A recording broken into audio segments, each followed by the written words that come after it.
It looks like we're here. That's worked.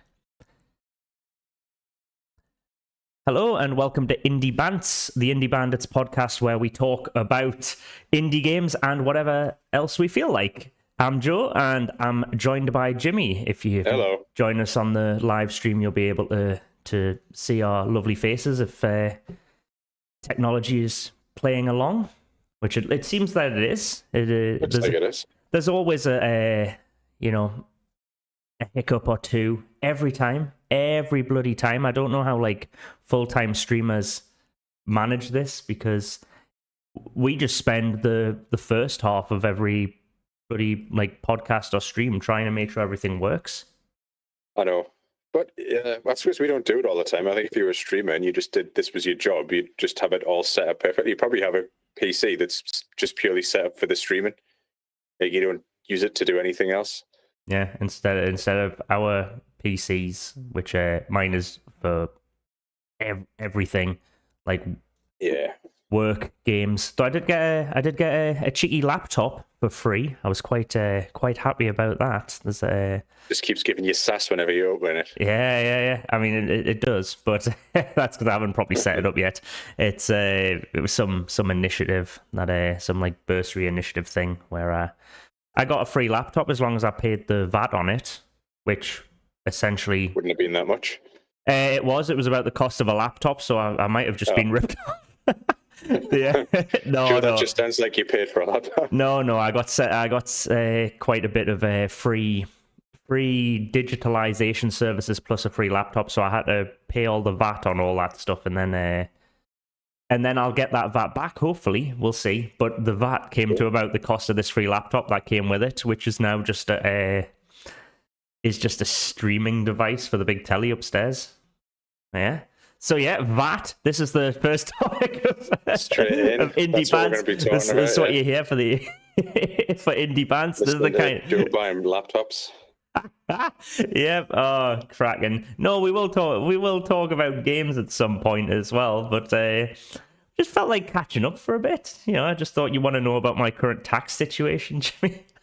Obviously, that's what I'm joined the call for. That's what I assumed we'd be talking about when you said let's talk about indie games. I thought, well, he obviously wants to talk about tax. How's your tax situation? All good? I mean, yeah, it's the same evasive. Yeah, is it evading or avoiding? What's the? Well, some people call it avoiding. Is that Ken Brockman on The Simpsons, right?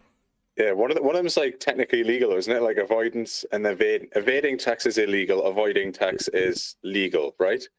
Maybe. Because one of them, it's what all the celebrities do, when they open a foundation, a charitable foundation. It's not because they're actually charitable, it's because they want to hide their money and pay less tax. So, I think that's avoidance. My God, we've really hit at the start of this with a dry topic, yes. Well, we both like hockey. Let's fucking talk about that. That's we could talk about indie games. I mean, that is an option as well. I want to talk about tax and sports. Tax and sports. No. All good. Well, we were talking about potentially discussing DIY for a bit, weren't we? Talking about drywall situations. I had a roof around. Nice. I had a roof around. I was having a chat with him. You got damp? It's always damp, isn't it? Leaks. Well, it's like a 130-year-old roof, so it's kind of showing its age now. But he actually, interesting point here. He was part of the team that redid Durham Cathedral's roof recently. So he's. Is that the one that recently collapsed? No. Yeah, the one that fell in after the repairs. Yeah. So that was an interesting tidbit of information that I got this morning. He's been on top of Durham Cathedral's roof. Nice. It's a beautiful cathedral as well. It is. It's a nice one. It is. We didn't lie when we were like, oh, let's call it Indie Bants, because there's going to be just top level banter from start to finish. There is, yeah. Tax, historic restoration. My roof. I mean, that's the whole point. We'll be doing these quite regularly anyway, so we've got the kind of space to mess about. The idea is to have a kind of fairly regularly catching up session between us, and if we filled it with indie games, well, you'd get bored. It'd be too much indie games. I mean, not that we've spoken about a single indie game yet. Like a busman's holiday, wouldn't it? When you came on, like if you're into indie games and your life is indie games, and you're an indie game developer or a fan or a gamer, and then you came and all we did was talk about indie games and not interested in things like tax and roofing, then you'd be like, well, this is just information that I get every day anyway. Yeah, I know. But now you get all these interesting additional topics. A refreshing change of pace for indie game fans.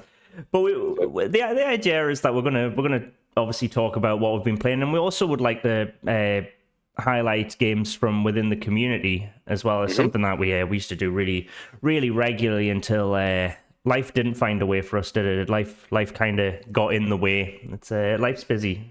Yeah, sometimes things just get busy, and I think as well we were kind of like we were a bit ambitious back then, weren't we? With like how much we were trying to cover and how much it was actually possible to do it. It was a bit it did interfere a little bit sometimes when there was a couple or 2 or 3 games that we were all trying to play before every podcast, and it got quite difficult to manage that, didn't it? So I think this way around we'll try and do it so it's more sustainable. Well, it did once it let us once they let us out of the house. I think this is the thing that we kind of forget. Like, it's coming up 5 years now ago. I mean, 5 years for COVID, 6 years for Indie Bandits. Like, Indie Bandits for the first year was just a stupid little project I was doing, like starting a blog, trying to find new indie games, and that kind of cracked on for a year. It was just quiet, and then more bandits joined the fray, and then 2 months later we all had like nothing to do other than sit in the house and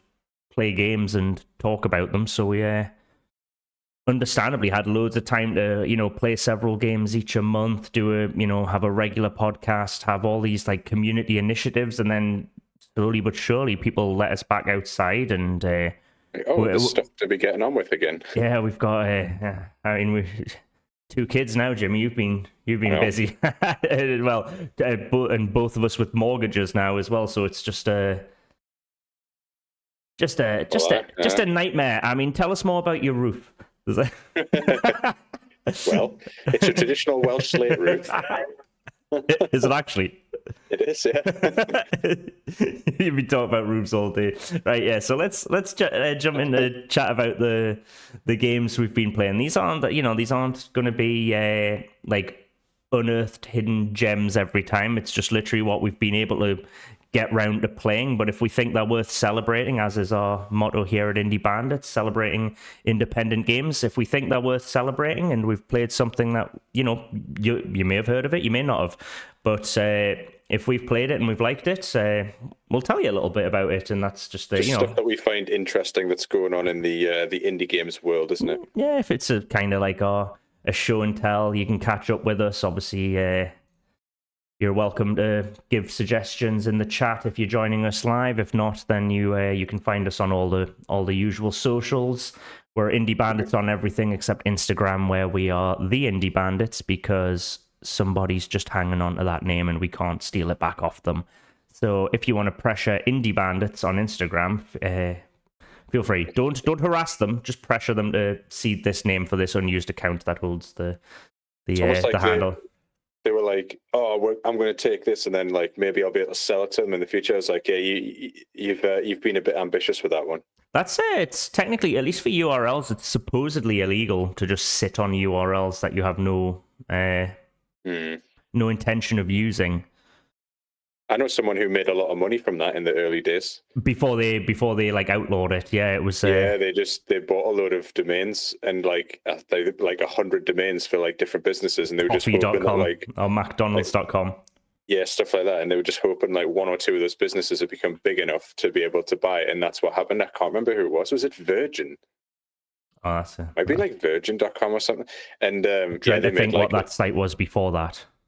It wasn't anything. I said he just bought the domain and sat on it, and made a killing off it. I can't remember how much, but it was a considerable sum of money. Nice. Well, yeah, you can follow that. Let's talk about the games. I want to talk about roofs and domains. Roofs and domains, taxes, mortgages, child rearing, all the stuff you hear for two middle-aged gamers trying to hold on to their youth by doing it. Podcasting about games. By podcasting. I mean, we are the demographic for having a podcast anyway. Oh yeah, sure. And yes, the sweet spot of cliche. And those who haven't joined us in a while, I've grown my hair out just to really look for it. Just let me have this crisis, all right? Joe's gotten into hockey, everyone, if you can't tell by his visual appearance. Really gotten into hockey. The hair was unrelated to the playing of hockey. I was into hockey, I just didn't play it.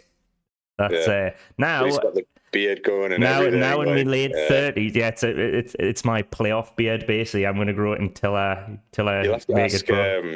Cyril to knock a couple of teeth out as well, just to really complete the look. I normally don't have to ask. But yeah, well, anyway, let's talk about the games we've been playing, because this is getting very silly. I don't know if you've seen it, Jim, but I went through when I have a moment, open up the Epic Store, and there's obviously lots of free games in there, because every week or two there's a free game. I think they're weekly. Sometimes they roll them for 2 weeks. I don't know what the crack on is, but you end up with loads of games there, and I always try and claim them. And I finally went back to Ape Out. I don't know if you remember this game. There was a demo of it donks ago. It's I think we played it on stream. This is going years back. But the idea is it's like a top-down shooter, but you play an ape that's escaping from a lab. And it's very. You remember this? Yeah, it's really like artsy fartsy. Looks really cool, and I think the audio is procedurally generated along with what you do in the game. So basically, it's like freeform jazz. So as you have two attacks. You can punch, or you can grab. And when you grab, you can use the punch button to throw the enemies into other enemies, and everyone explodes in a big stylized cloud of blood. And it's really jazzy and funky, and all the sounds are freeform jazz drum fills as you in time with the explosions and stuff. So it's it's I'm not gonna scat on the podcast. I think we should just go back to more VAT, less scat is the new tagline for the podcast. But it's a really cool wee game, and it's one that you can jump in quite quickly, and I believe the levels are sort of pseudo generated. You've got to get you get through the level, and it's and they're represented as records. So each level is a certain disc or record or B-side, A-side kind of thing. It's a whole thematic thing, but it's very cool. And I was playing it on my PC with a keyboard and mouse. Highly recommend using it with a controller, because I think these kind of top-down shooters, I think twin stick shooters is actually the correct term. Those kind of things like Hotline Miami and all that kind of stuff are much better if you have if you just have an analog stick to point where you want, instead of trying to get your mouse cursor relative to your character to point them in that direction. And speaking of that, just literally before I went live, got me 2 controllers delivered. It's a whole nightmare. I'm being usurped by Sony. They've got a whole thing against me because I haven't got the PS5 yet, because there are no games on it yet that I want, and I'm not sinking that money when I have a perfectly fine PS4 that works. Except they don't properly sell the controllers anymore. They're kind of phasing out the controllers. It's been a nightmare trying to get my hand on a couple of PS4 controllers. It's and even delivery of these ones took 2 weeks, but they just don't sell them anywhere anymore. They're just getting rid of them, or you have to get a third party one. And after Mad Catz did me wrong in the 90s, I'm not going back to that. It's those those schneidi controllers with the turbo buttons and that kind of crack on. So but I think I'm going to jump back into Ape Out with the controllers after this weekend. It's nice. It's it's one of those games where it's quick and easy to play, which is I think is the winner for most games. I do enjoy a game with a long a long narrative and experience, but it's nice to have the ones where you can just jump in for like 30 minutes, have a bit of a go, and like you don't feel like you haven't achieved anything. Like with an RPG, like I've barely done anything, and the whole idea of like I log into that and then I set it up and then I play for it feels like it's almost not worth doing. So the tutorial and the character creation are about an hour in themselves. I'm like, I don't have time for this. I'm busy. Even then, just like sometimes getting to the start of a quest is like, well, that's a 20-minute journey just to get to the start of the quest. So yeah, unless you've got a bit of time. So it's nice to have these ones where you can just jump in quick and play for, however much time you've got and then jump straight back out of it again. Yeah. So I'll jump into that after the weekend. I'm away this weekend. What about you? What you been playing? Anything of note? Yeah, well, I've been quite a bit of a 40k kick at the minute. There was Warhammer 40,000 for anyone who doesn't know what 40k is. Below, I think it's pretty well known in our circle, I guess. Yeah, I think. Yeah, Space Marine 2, which I'm really enjoying. Obviously, that is not an indie game. But one other one that I picked up recently called Rogue Trader, which is made by Owlcat Games. They are an independent studio. It is a 40k RPG where you play as a rogue trader who owns this large spaceship, and you have been given the remit to go and explore worlds beyond the control of the Imperium to bring them under the control of the Imperium, I guess. And you can trade, and you've kind of got a bit of a license to do what you want with it. And it's really interesting so far. I'm not too long into it. I've just gone through the opening part of the story, and I like the style of it. It's like the top-down RPG, kind of not as good graphically as a game like Divinity 2 or anything. No. I just mean the style of like Divinity, your top-down like view. Isometric-y top-down kind of crack on. Yeah. It's not isometric, it's 3D, is it though? But it's got that kind of 3D. Angled camera. It's that angle, yeah. And it does look nice. It's not, as I say, not graphically quite as good as, like a Baldur's Gate 3 or Divinity or anything, but I'm just enjoying it. And then actually what I found out, aside from that, because I was checking, like, are they actually an independent studio? Because I had not really heard of them before. And it felt like an indie game, if that makes sense. And I actually found out it's quite an interesting thing. So they started as a studio within a much larger company called My Games, or My Games. But then they'd raised some money and spun out on their own. So they actually sort of bought themselves out of the ownership of this company. That company is still a strategic partner of theirs and an investor in their new independent studio. But they started off as part of a much larger thing, and then like almost like a management buyout style, raised the money to go independent. And it made me think that's a route I've not really heard about for an independent studio that might actually be something that maybe some other indie developers or studios out there might consider if they are looking to work with larger studios to kind of get established. That's a route they could go down, where they have the security of being part of a larger company. Without being swallowed up by them. Yes, but then have the ability to sort of spin off on their own while still having that company as a strategic partner to help them out. So they make their games independently, it's entirely their choice, and they'll publish them and stuff. But I think it was quite an interesting way for an independent studio to exist. I've not really heard about that before. There's the typical model, which is just purely from start to finish, bootstrap. We built it up. We've always been independent. Then there's the investor model, which was shared by Snackbar Studio. I think I shared that on our channels not too long ago. The way they've done it is quite interesting as well. And then there's this one, which I'd not really heard about before, which I thought was quite an interesting way of doing it, because they've seemed to have been quite successful, and this game has been successful for them, which is good because I love anything to do with 40k. And there's there's a huge hole, I think, in that franchise of like really good RPGs. You think the world and the IP would lend itself to just having loads of really good RPGs, but there's not too many, and this is one of the good ones. So this is the game I've been playing recently, and I'm quite enjoying it. Nice. And how does it compare to Speaking to Roofers? Is it a bit different? Welsh Slate comes up quite a lot, strangely enough. But nice one.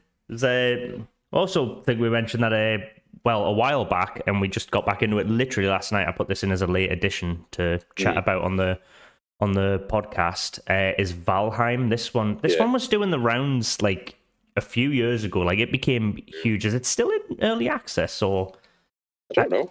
I'll look this up because it was huge. Yeah, it's still early access. It feels like it's quite. We haven't gone too far in it. Like no, because when I moved house, that was it. So just after the move in August, we started. Well, no, we played it a bit before, didn't we?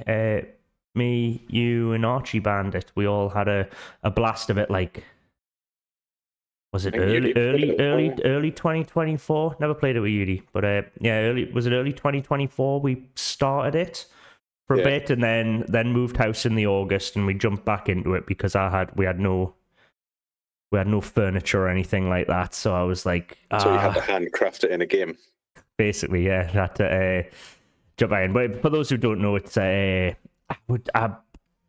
not to oversimplify it, but I'd call it like Viking Minecraft.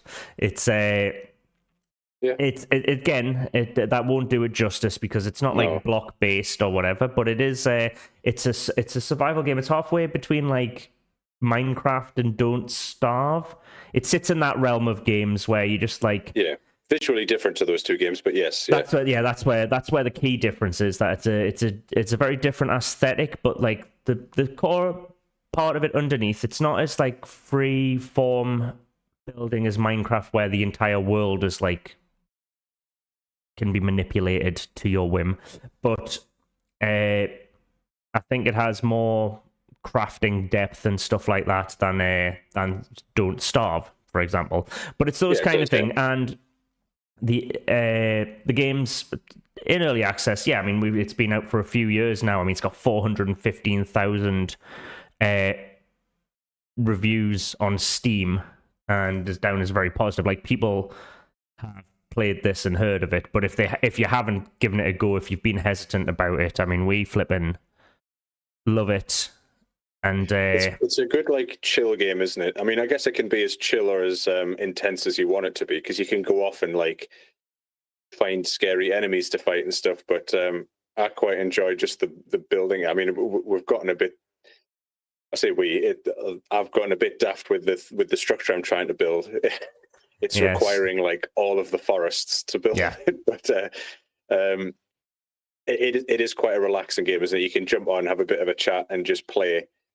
It's not like you need to be, and this is no bad thing for the game, but like you don't need to be entirely concentrating on the game at all times, because you can sort of play it in quite a chill way. Yeah, and it fills that gap in those kind of in that kind of space where you just like some days I just can't be bothered with a game that's just like really like mentally taxing. Like there's some especially like an online game or a co-op game where you're like it feels like we don't even like play the game together, if you get me, because sometimes it's just so intense and so like mentally taxing. Like you finish playing the game and you're like, well, so what have you been up to? We haven't even had like any crack on between the you're just like that happens a lot when I play Rocket League, like right, yeah. Dom and I play that a lot, and it's just like I don't know what's going on in Dom's life, because we just jump in, like, right, you ready for a couple matches, and then after an hour we're like, cool, all right, see you later, off to bed. I was going to say the same thing about when we used to play Siege with me, you and Archie, but like there was actually periods within those rounds where like you were just sitting on the objective, so you were just having a bit of a chat while waiting for people to turn up. So that was a bit half and half, that game, wasn't it? Well, Siege takes a bit longer between rounds, I think, to There's a lot of you like can have a chat between the rounds. Yeah. Whereas I think from the match end screen on Rocket League to a new game, you can get in without like in less than a minute in some cases. Oh well, okay. Yeah. SCG Studio says in the chat that they'd enjoy the live streams more if we played the games we found fun and interesting. That I assume they mean them, the indie developers, and talk about them while playing. We've done this before, haven't we? We've done streams and communities and things. I mean, we do want to get more streaming. This is more for our podcast. This is just our, obviously, Indie Bants is just this is going to be repackaged as an audio podcast. So obviously, if we played the games, nobody would be able to see it. Obviously, we've put ourselves on screen, so you're not just looking at I mean, maybe better not to see our faces, but this is just for our podcast. So this is going to be a predominantly audio experience. So, but this is more like just the chat around things we found interesting, games we'd like to highlight and stuff. But in an ideal world, we do get back to streaming the games and playing them as well, because that was something we really enjoyed doing. It's just we have to be careful about committing to too much right off the bat, because this is very much this is not our full-time job, so we have to find time to be able to do this. So this is easy for me and Joe to do. It's a way for us to celebrate indie games, and then hopefully we find some time as well to jump in and actually live stream some of these games, because we did enjoy doing that, so hopefully that can come soon. Time and money. I mean, well, obviously, our inbox is there, hello@indiebandits.com. If people want to like send us games, I mean, but we get so many. We do. We get so many requests. Like, I think I'll have to check if it's still on this morning as well. I've just seen on the request form that we had open for a while. That's like full of thousands. We had like thousands of like devs obviously asking for us to provide coverage, and obviously sadly we can't say how at one point it got so bad we had to just say like a blanket no, please go through the form, because of the number for the sheer number of requests we were getting from devs who wanted us to showcase their game. Creedigma has had an idea. Show images in the video instead of playing the game. Like the idea, we're looking into some options like how we present this. We've got some like software platforms in mind to get to up the audio quality and all this kind of stuff. It's that should make it a lot easier, because I believe that will give us the option to do that. So that's a really good shout. And once we've upgraded to we're looking at a piece of software, I think will definitely tick all the boxes for us, and that should make that a lot easier. It means we can share all of that stuff. Yeah, it would just need to then obviously get the like streaming set up, and that's like we said at the top. It's a thing where we always have such a ball ache getting everything set up and started, and obviously the more we do it, the more comfortable we'll get with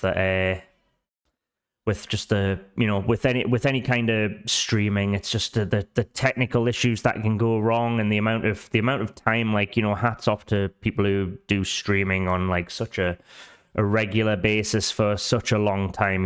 They be able to, just like the whole like multimedia and the whole like level of presentation that streamers do. Obviously, I mean, you got your stream decks and all this gear that you have to invest in as well, which is, time and money that we would love to have. And, maybe one day we get that, but it's also, we have to consider like the cost of investing in these kind of things versus how much we actually do this. So if this is something that people respond to, we're going back to SCG's original suggestion. We did also, when we were playing games on stream and that, and play, because we did the demo disc for a while. This was a thing we did where we got demos of indie games, and we played like 5 of them. And there's another guy on Twitter who is great for this, who does a very similar thing. I forget the name of it off the top of my head, but I think it's Indie Gameniacs. I forget how you pronounce it, but he does a very similar thing to what we used to do, where he does like a showcase of 5 indie games on a stream, which is cool. And we were doing that with the demo disc, and everyone who'd sent in it's old school, right? Everyone who'd sent in their demo and all that kind of crack on. They'd where we showcased their games and we played their demo. And everyone got like that 15 minutes of fame, and you know it was a nice thing to do, but because of like timing and everything, attendance was quite poor. That was the disappointing thing about it. Obviously, we had a lot of devs saying like, "Oh, I'd love you to play my game. I'd love you to play my game." And we organized. We said it'd be great if like if there's 5 devs and these 5 devs tell their audience and followers that we're doing this, and we get a lot of like cross pollination, cross promotion. Like you'll have the audience of 4 other games coming in to watch a stream about your game, and you bring your audience with you, and everyone brings their audience together, and we showcase it. And when it came down to the time, it's like in a lot of cases the devs didn't even show up, and it was it's kind of disappointing. I'll not name names, but it's it was kind of sad that we put all this, we put all the effort, we got everything together, we gave up our time for free, we've never charged for this, and then the attendance was so poor that in the end it was something we had to just stop doing. It's it was a lot of effort for the people who wanted us to do it in the first place to just not even turn up themselves. Was like, well, this is our free time. Like, this is after work free time that we could be doing other things, and we've given it up to do this. And the people who asked us to do it didn't even turn up themselves. It's like, well, why are we doing this? Yeah. So we had to stop doing that. But it would streaming the games, playing the games, absolutely, that is on the plan. It's something we're going to look at doing. Once we've upgraded the software, we'll be able to do things like share screenshots, maybe even share the trailers in the live stream as well. Things like that definitely are a possibility. Just as we get more familiar with the whole, the whole like streaming crack on, it's it is a learning curve, and it's one of these things that the more you practice it, the better you get at it. And like Jimmy said, it's something we're looking into do and try and really like kickstart. Oh, it's already February, but we're trying to kickstart this year with a concerted effort to really celebrate independent games. Like it's our objective, but unfortunately it's not something that we can do as in the same way we used to, where we just every person and their dog could send us a request and we could honor that. Obviously that was also partly during COVID, where we were stuck in the house, so we had a lot more free time to do that. We also have to take care of ourselves and our families, and go out and exercise and eat right and all the other things that keep our flesh and bone versions in good state. But but going forward, we're going to obviously we're going to try and introduce these kind of things, like obviously the podcast which you're listening to now, the streams of games is something we want to try and get better coverage on. But the way to find out about it all is we've got a mailing list that's accessible through the website indiebandits.com. If you sign up to that, that's going to get a kickstart as well, isn't it? We're going to start using, that's our preferred way to contact people about updates. So if you sign up the mailing list, that'll be something. We don't take the mick with that either. I mean, it's not something we send, we're not sending you an email 3 times a day like some mailing lists do.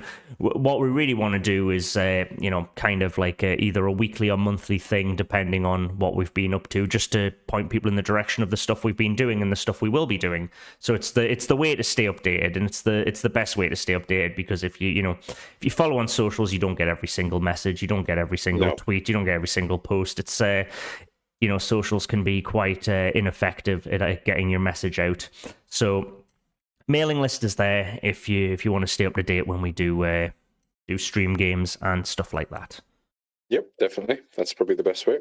But I think we'll quickly leave it there. These things we're trying to keep to about half an hour, just something quick, nice and bite size. Yeah, so bite size, so that if you are listening to the audio version of the podcast, it's something you can put on like on like a short train journey or a commute or something, or whilst you're doing like some chores around the house, something where you don't have to. We're not expecting you to invest 2 hours into a lengthy podcast, but it's something you can also just like go out for a walk or listen whilst you're doing some work. I feel this is the best format that allows us to do it regularly and also keep you guys up to date.